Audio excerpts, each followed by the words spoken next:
तब मालूम नहीं होगा। मरियम मार्था को बिल्कुल मालूम नहीं होगा। तब उन्हें लगता होगा कि हाय ये तो तौबा तो कर ली है, पर बड़ी बोरिंग लाइफ हो गई है। पहले तुम लड़कों के साथ घूमती थी, अब तो हम किसी के साथ नहीं घूमती। पहले एंजॉय ऐश करती थी, अब हम कुछ नहीं करती। अब तो लाइफ बड़ी बोरिंग बोरिंग सी लगती है। लेकिन परमेश्वर की लाइफ बोरिंग लाइफ नहीं है। वो आने वाली मृत्यु से आपको बचा रहा है, आने वाली डिसअपॉइंटमेंट से, निराशाओं से आपको बचा रहा है, आने वाले श्रापों से वो आपको बचा रहा है। आप और आपका परिवार कहीं अधिक और अत्याधिक आशीषित होने वाले हैं। ऐसे आशीषित होने वाले कि लोग आपको झूठ समझेंगे जब आप आशीष की गवाही देंगे।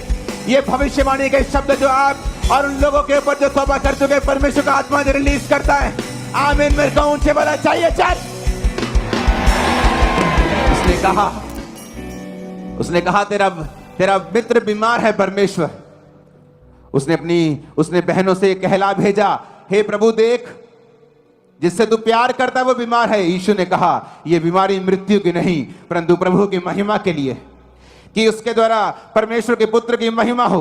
यीशु मरियम, मार्था और लाजर से प्रेम रखते थे। आपको नहीं मालूम, आप तौबा कर चुके हैं।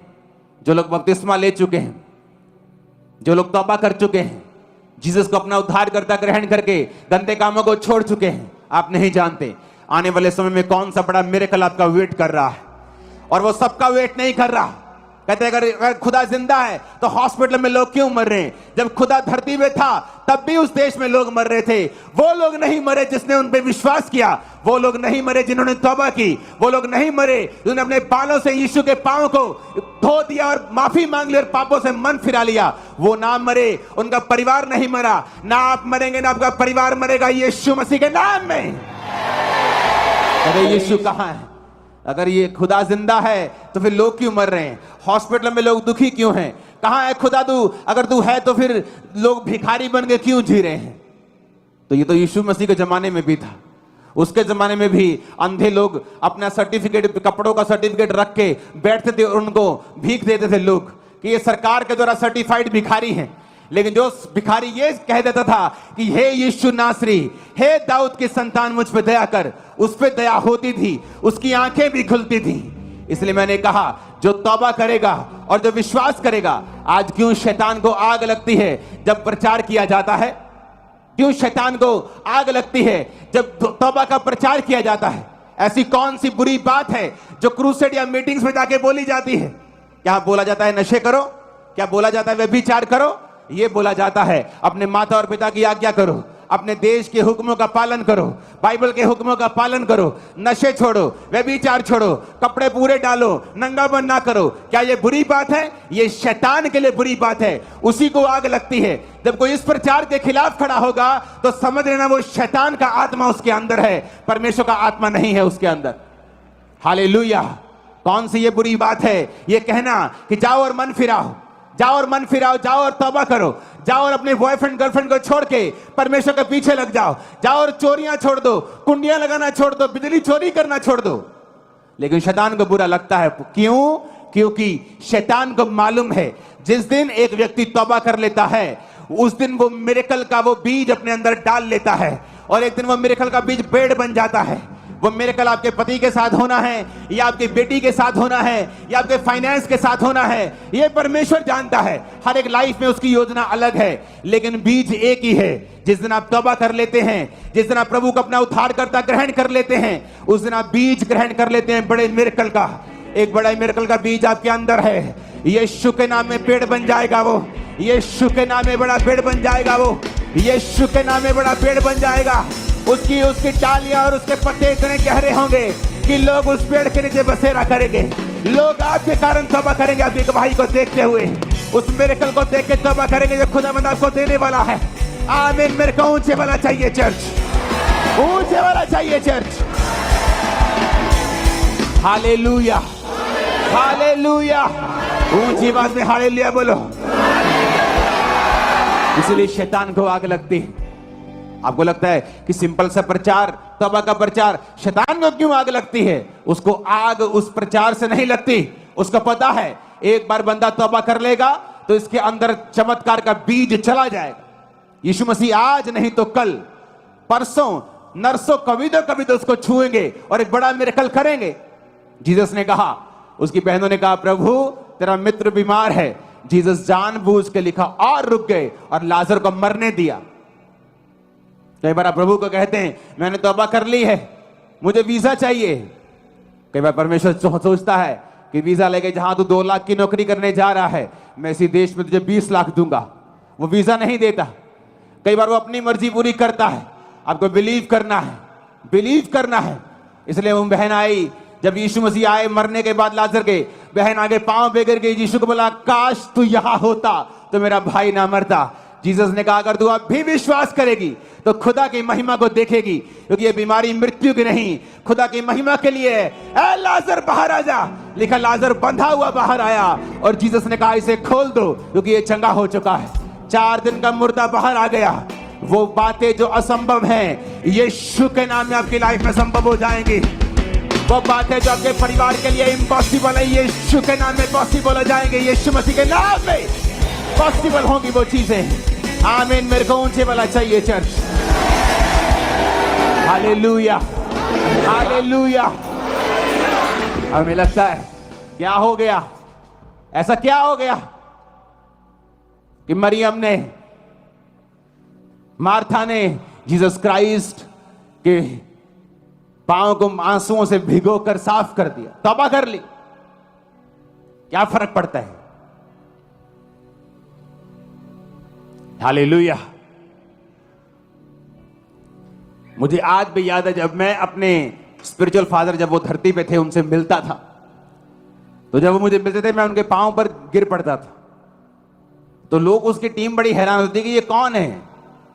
उन्हें मालूम नहीं था कि मैं एक बहुत बड़ी चर्च का पास्टर हूं। तब भी मेरे लोग में हजारों लोग आते थे। तो मुझे मालूम था कि जब हम अपने आप को अधीन करेंगे, हम अपने आप को दीन करेंगे, हम तौबा करेंगे, यीशु के करीब जाएंगे, एक बड़ा मिरेकल जन्म लेगा हमारे अंदर से, एक बड़ा चमत्कार जन्म लेगा हमारे अंदर से। कभी मैंने किसी की परवाह नहीं की, लोग क्या कहेंगे परवाह नहीं की। हालेलुया। क्योंकि आपकी अनपढ़ता है, जो आपकी अज्ञानता है, उसे आप हैंडल करें खुद। एक पढ़ा लिखा जानता है वो क्या कर रहा है। एक क्रिश्चियन जानता है जब वो क्रूसेड लिख रहा है, वो किस धर्म युद्ध की बात कर रहा है। वो बीमारियों के खिलाफ युद्ध की बात कर रहा है, वो शैतान के खिलाफ युद्ध की बात कर रहा है, वो एक ऐसी लड़ाई की बात कर रहा है जो आत्मिक है। कई बार मैं अपने स्पिरिचुअल सन्स को बोलता हूं, क्रूसेड शब्द मत लगाओ। कहते क्यों? मैंने कहा इसलिए नहीं, क्योंकि एक अनपढ़ व्यक्ति अपने जैसे 10 लोगों को बताएगा, उनको तुम्हारा प्रचार नहीं मालूम कि यह आत्मिक युद्ध है, तो वो उसको मिसयूज करेगा 10 लोगों को। इसलिए कई बार क्रूसेड शब्द का हम यूज नहीं करते। लेकिन बाइबल कहती है यह बिब्लिकल शब्द है, लेकिन किसी धर्म के खिलाफ नहीं। अगर अंग्रेजों ने, किसी क्रिश्चियंस ने मुस्लिम के खिलाफ ही यूज किया तो वो रॉन्ग किया, क्योंकि वो लड़ाई शब्द उस चीज के लिए नहीं बना।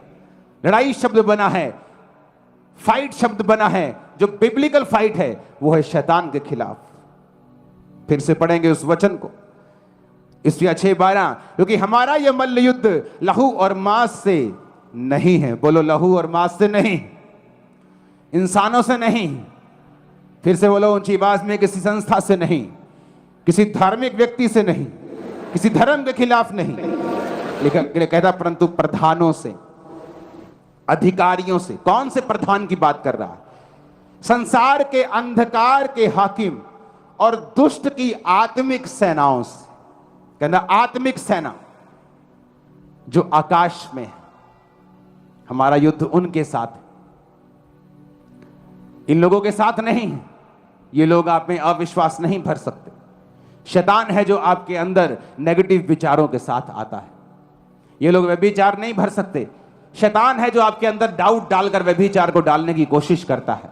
तो हमारा युद्ध किसी इंसान के साथ नहीं, उस शैतान के साथ है जो आपके विश्वास के खिलाफ काम करता है, जो वचन के खिलाफ काम करता है। अपने पड़ोसी को बोलो तौबा कर। फिर से बोलो अपने पड़ोसी को। बाइबल कहती है यीशु मसीह ने जब प्रीच करना शुरू किया तो क्या कहा? उसने कहा मन फिराओ क्योंकि परमेश्वर का राज्य निकट है।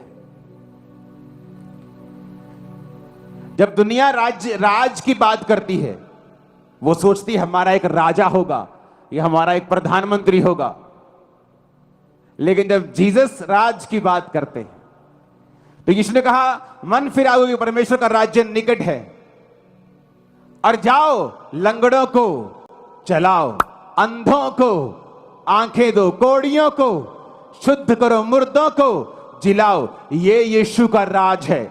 इस पृथ्वी का राज यीशु का राज बनाकर यीशु को छोटा ना करें। वो छोटा परमेश्वर नहीं, बहुत बड़ों का बड़ा खुदा है वो छोटा नहीं।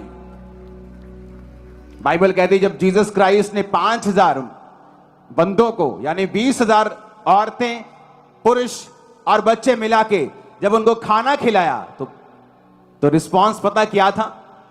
वो यीशु मसीह को राजा बनाने के लिए, पकड़ने के लिए आने लगे। कहते यीशु के पास लोग हैं तो राजा के पास क्या होता है? प्रजा होती है। तो राजा अपने लोगों के लिए खाने का इंतजाम करता है, तो यीशु खाने का भी इंतजाम कर सकता है। 5 रोटियों 2 मछलियों के साथ पूरे पब्लिक को खिला दिया। तो ये एक परफेक्ट राजा है, लोग इसकी बात सुनते हैं। इसके पास मंत्रिमंडल भी है 12 प्रेरितों का तो इसको पकड़ो राजा बनाने के लिए, इसके पास सब कुछ है। पैसे वाले सपोर्टर भी हैं। बाइबल कहती है औरतें यीशु मसीह को अपने पैसे के साथ उसकी सेवकाई करती थी। नाव में जाना है, किराया औरतें देती थी। तो सब कुछ है यीशु के पास। लेकिन जैसे ही बाइबल कहती है यीशु मसीह ने देखा और सुना कि वो मुझे राजा बनाने के लिए पकड़ना चाहते हैं, बाइबल कहती है वहां से निकल गए और एक जगह जाके प्रार्थना करने लगे। अगर उन्हें राजा बनना होता, राज्य लाना होता, तो वो तभी कल आ चुके होते और कोई उसको रोक ना पाता। उसका राज वहां का है। ये जो मूंग के दाने जितनी, उससे भी छोटी धरती है ना, उसने कहा प्रार्थना किया करो जैसा स्वर्ग में राज है वैसा नीचे आए, कि बीमारियां ना हो, दुख ना हो, तकलीफ ना हो, मौत ना हो, रोना ना हो, आंसू ना हो, जो स्वर्ग में है। बाइबल कहती जहां रोना नहीं है, तकलीफ नहीं है, आंसू नहीं है, अंधेरा नहीं है, बीमारियां नहीं है, छोटा जीवन नहीं है, अनंत जीवन तक तुम जियोगे। एक बार मैंने प्रीच किया, मैंने कहा सब शराबी, सब पापी, बलात्कारी सब स्वर्ग जाएंगे। कहते हैं सब स्वर्ग जाएंगे? मैंने कहा हाँ सब स्वर्ग जाएंगे। कहते ये कैसे हो सकता है? मैंने कहा सब स्वर्ग जाएंगे। कहते ये कैसे हो सकता है? मैंने कहा सब स्वर्ग जाएंगे और वहां पे उनका न्याय होगा। जब तक वो स्वर्ग जाके देखेंगे नहीं कि हमने क्या मिस किया है, तब तक कैसे उनको पछतावा होगा?